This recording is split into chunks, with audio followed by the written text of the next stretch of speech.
दोस्तों स्वागत है आपका आज की बेहद बड़ी और महत्वपूर्ण खबरों में। दोस्तों आज की बड़ी खबरों में एक बड़ी अपडेट निकल कर आ रही है रसोई सिलेंडर को लेकर।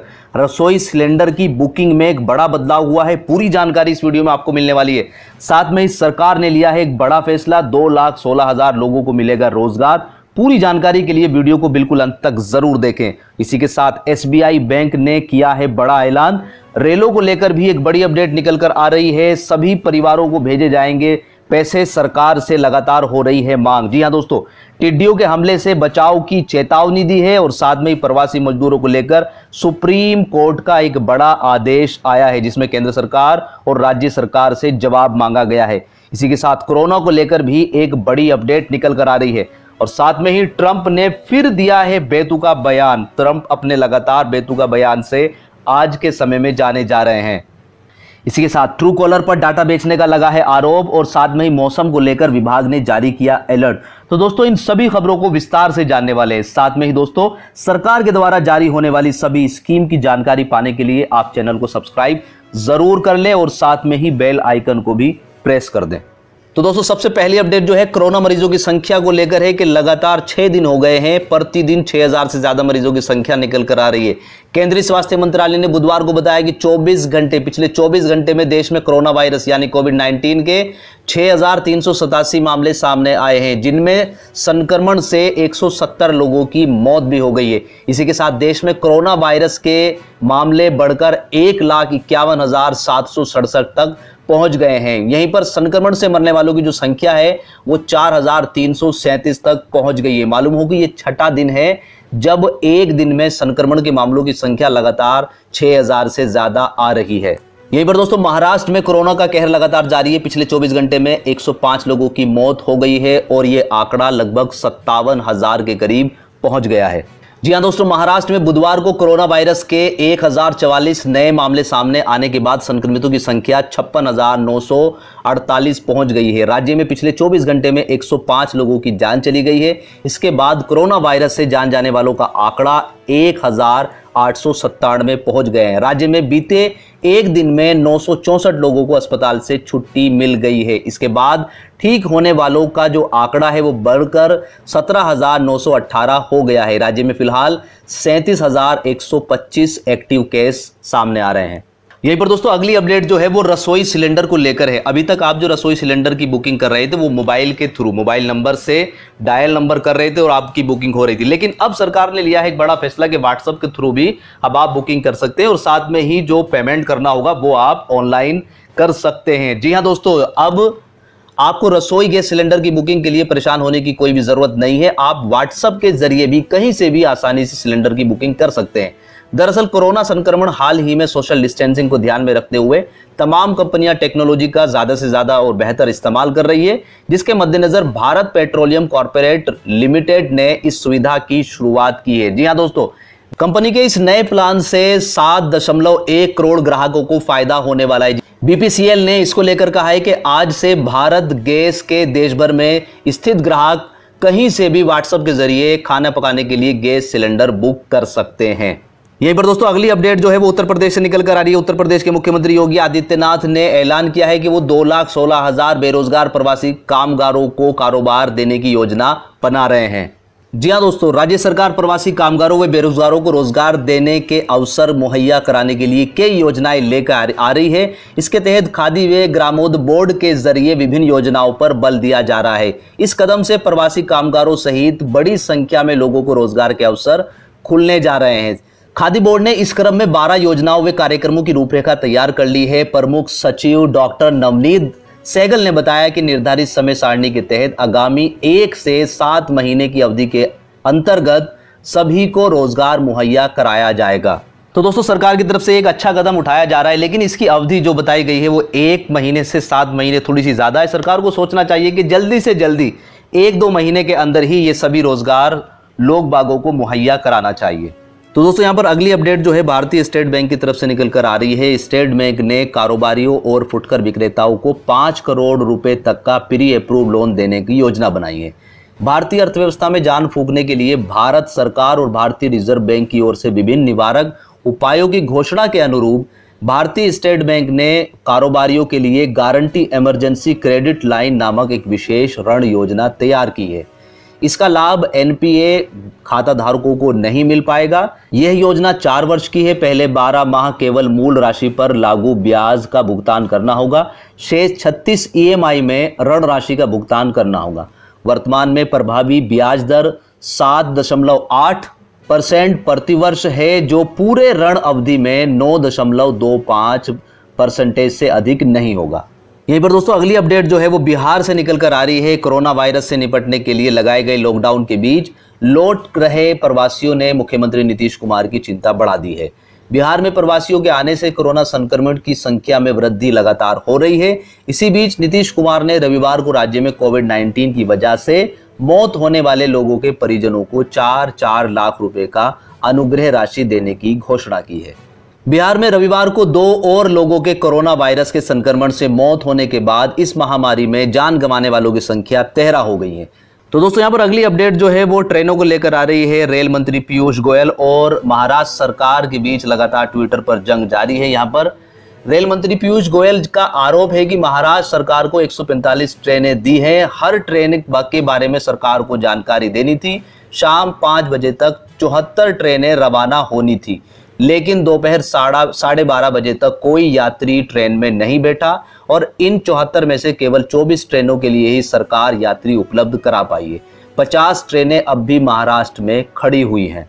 रेल मंत्री के मुताबिक इसमें से सिर्फ 13 ट्रेनें ही मजदूरों को लेकर उनके राज्यों तक गई है। उन्होंने एक अन्य ट्वीट में कहा है कि मैं महाराष्ट्र सरकार से अनुरोध करता हूं कि यह सुनिश्चित करने में पूरी तरीके से सहयोग करे और संकटग्रस्त प्रवासी मजदूरों को उनके घर तक पहुंचाने में हमारा सहयोग करे। यात्रियों को समय पर स्टेशन लाया जाए जिससे पूरे नेटवर्क और योजना प्रभावित ना हो। यहीं पर दोस्तों अगली अपडेट जो है गरीबों को सहयोग राशि प्रदान करने को लेकर है। केंद्र सरकार से विपक्ष लगातार अनुरोध कर रहा है कि सभी गरीब परिवारों को जो आयकर विभाग के अंतर्गत नहीं आ रहे हैं उनको 10,000 रुपए इंस्टेंटली दिए जाने चाहिए और इसी के साथ 7,500 रुपए प्रति महीना भी दिए जाने चाहिए। इसमें ही अगला कदम जुड़ गया है राजस्थान के मुख्यमंत्री गहलोत जी ने भी यहां पर अनुरोध किया है केंद्र सरकार से कि जितने भी पीड़ित परिवार है उन सभी को नगद पैसा ट्रांसफर किया जाना चाहिए। यहां पर गहलोत जी का कहना है कि सबसे पहले 10,000 रुपए सभी परिवारों को जो आयकर के अंतर्गत नहीं आ रहे हैं उनको पहुंचाने चाहिए। राजस्थान के मुख्यमंत्री अशोक गहलोत ने ट्वीट करके बताया कि राहुल गांधी लगातार संवाद और ब्रीफिंग के जरिए न केवल मूल्यवान सुझाव दे रहे हैं बल्कि एक मुद्दे पर प्रकाश डाल रहे हैं। लॉकडाउन 4.0 खत्म होने को है। जनता केंद्र सरकार के अगले कदम को जानने के लिए उत्सुक है। यह जानना जरूरी है कि सरकार जनता को राहत देने के लिए क्या योजना बना रही है। गहलोत जी का कहना है कि हमारी देश की अर्थव्यवस्था की रीढ़ गरीब प्रवासी मजदूर और किसानों का विश्वास जीतने की सख्त जरूरत है, जिसके लिए सबसे जरूरी कदम यह है कि उनके अकाउंट में 10-10 हजार रुपए सेंड किए जाने चाहिए और उसके बाद जब तक लॉकडाउन चलेगा 7,500 रुपए प्रति माह उनके खाते में जाने चाहिए। यहीं पर दोस्तों अगली खबर जो है वो टिड्डियों के हमले से लगातार फसल की बर्बादी को लेकर है। जी हाँ दोस्तों, यहाँ पर टिड्डियों का हमला लगातार राजस्थान के एरिया में जारी है और वो धीरे धीरे दूसरे एरिया में भी फैलना शुरू हो रहा है। जी हाँ दोस्तों, पिछले 2 दशकों में सबसे बड़े रेगिस्तानी टिड्डी हमले की खबर ने देश के विभिन्न राज्यों के किसानों के लिए बड़ी चिंता खड़ी कर दी है। पिछले साल राजस्थान और गुजरात के किसान इससे सबसे ज्यादा प्रभावित थे। हालांकि इस साल टिड्डियों का झुंड बहुत तेजी से मध्य प्रदेश, उत्तर प्रदेश और महाराष्ट्र के किसानों को प्रभावित करने के लिए बढ़ रहा है। टिड्डी हमलों की वजह से काफी ज्यादा मात्रा में आर्थिक नुकसान और फसलों की बर्बादी होती है। इसका खामियाजा अंततः किसानों को ही भुगतना पड़ता है। इस क्षति का पैमाने का अंदाजा आप इस बात से लगा सकते हैं कि पिछले वर्ष 2019-20 के दौरान सिर्फ राजस्थान और गुजरात के कुछ हिस्सों में ही टिड्डियों के हमले से करीब 2 लाख हेक्टेयर फसल बर्बाद हो गई थी। इन टिड्डियों के जो हमले का कारण है वो बेसिकली बेमौसम बारिश बताया जा रहा है कि बेमौसम बारिश भी भारत में टिड्डियों के आने की प्रमुख वजह है। मानसून से पहले बारिश होने के कारण असामान्य मौसम पैटर्न बन रहा है, जिसके कारण टिड्डियों की प्रजनन का स्थान भी बदल रहा है और देश को समय से पहले टिड्डियों के हमले का सामना करना पड़ रहा है। यहीं पर दोस्तों अगली खबर जो है वो प्रवासी मजदूरों की समस्याओं को लेकर सुप्रीम कोर्ट ने केंद्र सरकार और राज्य सरकार से जवाब मांगा है। जी हाँ दोस्तों, यहाँ पर उच्च न्यायालय ने कोविड-19 लॉकडाउन के दौरान देश के विभिन्न हिस्सों में फंसे प्रवासी कामगारों की परेशानियों का मंगलवार को सबने संज्ञान लिया। मंगलवार को जस्टिस अशोक भूषण और जस्टिस संजय किशन कौल और जस्टिस M.R. शाह की पीठ ने कामगारों की परेशानियों का संज्ञान लेते हुए केंद्र और राज्य सरकार और केंद्र शासित प्रदेशों से 28 मई तक इसका जवाब मांगा है। इन सभी को न्यायालय को बताना होगा कि इस स्थिति पर काबू पाने के लिए उन्हें अभी तक उन्होंने क्या क्या कदम उठाए हैं। लाइव लॉ के मुताबिक पीठ ने कहा है कि हम प्रवासी मजदूरों की समस्याओं और दुखों का संज्ञान लेते हैं जो देश के विभिन्न हिस्सों में फंसे हुए। अखबारों में छपी खबरें और मीडिया रिपोर्ट लगातार लंबी दूरी तक पैदल और साइकिल से चलने वाले प्रवासी मजदूरों की दुर्भाग्यपूर्ण और दयनीय स्थिति दिखा रही है।